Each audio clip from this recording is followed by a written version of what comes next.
Olá, meu nome é Letícia Conde e seja muito bem-vindo. Hoje eu vou falar um pouco sobre a notação Big O. Então, a primeira coisa é o que é Big O? É uma notação baseada no conceito matemático chamado análise assintótica, que basicamente analisa números gigantes. A notação Big O é usada para medir a eficiência do algoritmo. Note que nesse caso a gente está usando o termo eficiência, porque muito mais do que analisar o tempo de execução de um algoritmo, é necessário entender o quanto tempo vai aumentar conforme a entrada aumenta. Aqui a gente tem um gráfico que ilustra do péssimo ao excelente em relação ao desempenho dos tipos de complexidade da notação. Aqui, já separado por cores, a gente tem os seguintes tipos de complexidade, que seria constante, que é representado pelo O de 1, logarítmica, que é O log n, linear, que é O n, log linear é O n log n, quadrático, que é O n elevado a 2, e exponencial, que é O 2 elevado a n.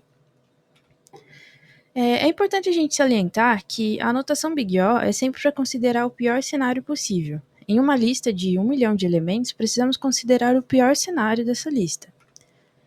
E agora, começando pelos tipos de complexidade, a constante O de 1 é quando não há um looping no algoritmo, ou seja, não depende do tamanho da entrada. Nesse exemplo aqui, a gente está criando um array e inserindo neles os números 1, 2, 3, 4 e 5, e a gente está acessando o primeiro elemento desse array. Então a gente está acessando pelo índice. Quando a gente acessa um elemento pelo índice, sempre vai ser uma operação constante. Não importa a quantidade de elementos que tem nesse array, ele sempre vai acessando pelo índice, sempre será uma constante. A gente tem também o tipo logarítmica, O log n, que primeiro a gente precisa entender o que é um logaritmo, né? Matematicamente falando, um logaritmo responde à pergunta: a qual potência devo elevar uma base b para obter um número n? É aquele termo de dividir para conquistar, né? Um exemplo para a busca da notação O log n é a busca binária. O tamanho da lista é reduzido pela metade a cada iteração. Para uma lista de 16 elementos, são necessários 4 passos no pior dos cenários, né? Aí ficaria representado log 2, 16 igual a 4. É importante também comentar que quando a gente fala de notação Big O, a base sempre vai ser 2. Matematicamente, o logaritmo ele pode ter outras bases, né? Pode ser 10, 8, enfim. Só que quando a gente fala da notação Big O, sempre a base é 2. Aqui a gente tem um exemplo em Java, né, de uma busca binária, que seria um exemplo aqui do O log n. Sobre o tipo linear ON, a complexidade linear ocorre quando o tempo de execução de um algoritmo cresce proporcionalmente ao tamanho da entrada. Então, quando temos uma lista com n de entrada, para obter o número desejado, a gente deve percorrer ela por inteiro, ou seja, n vezes. E um exemplo aqui, o método calcular percorre todos os elementos do array para realizar a soma deles.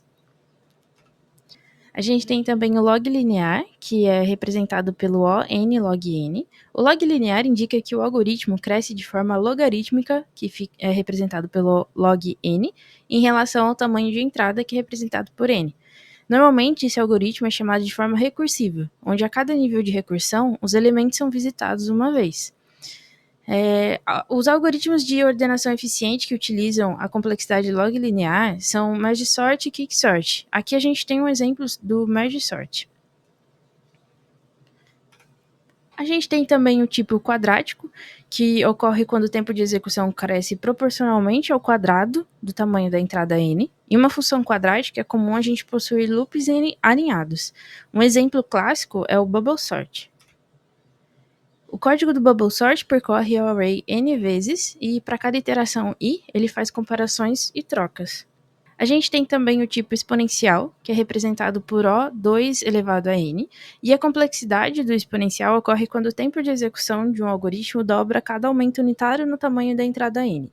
Esses algoritmos geralmente exploram todas as combinações possíveis de escolhas e são altamente ineficientes para grandes valores de n. A gente tem um exemplo muito interessante, que é a mochila do ladrão. Imagina que um ladrão vai assaltar uma casa e ele tem uma mochila para levar os itens, mas essa mochila tem um peso máximo que ela suporta. Na casa, há diversos itens que o ladrão pode levar, cada um com o seu peso e valor. Um item, por exemplo, pesa 1 kg e vale R$ 2.000. Já outro pesa o mesmo 1 kg e vale R$ 600. A ideia é realizar todas as combinações possíveis para que ele consiga levar os itens sem ultrapassar o limite da bolsa e com o maior lucro possível. A abordagem recursiva para calcular o enésimo número na sequência de Fibonacci é um exemplo clássico de complexidade O2 elevado a n. Se ficou mais fácil de entender sobre a notação Big O, deixe seu comentário e até a próxima.